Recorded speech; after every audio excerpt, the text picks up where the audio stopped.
Some of y'all may remember when I made the video about grown-ass men, right? This dude commented and asked, what about grown-ass women? How will we know when we got one of those? Which is surprising that he would even ask, because last time I checked, they don't want a grown-ass woman because they're so difficult to deal with. But if it'll help some of y'all, shit, I'll let you know.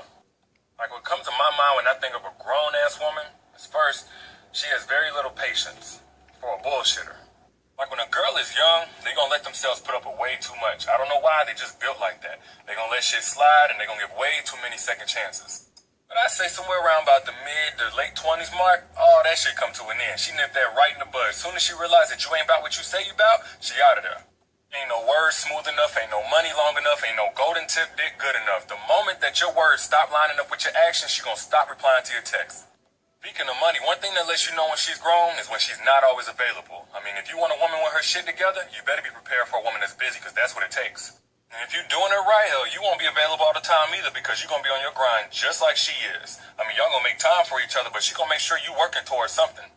Yes, she's going to challenge you and push you out of your comfort zone, but it's in the way that she does it that lets you know who you're dealing with. If she uses tact and respect, you got you a good one.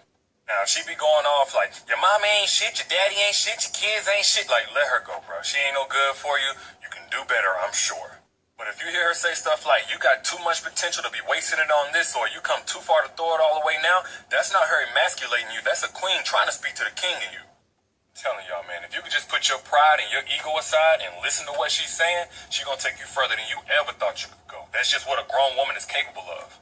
Oh, one more thing. As for revenge, once it's all over with, you ain't got to worry about that. A lot of girls will invest time and energy into sending you a message, but that ain't going to be her style. Nah, you're not going to see her trying to slick 3 of your tires because insurance covers 4, or wait until you go out of town to bust your bedroom window and run a water hose through it and leave it on overnight to flood all your shit. None of that. A grown-ass woman is more likely to act like you never existed than to try to mess up your life, because she already know your life already messed up once you realize what you lost. And I say all that to say this, man. If you recognize a good woman and you know you're not ready to put in the work to keep her, that's cool. Do you. Just leave her alone so somebody else can appreciate her.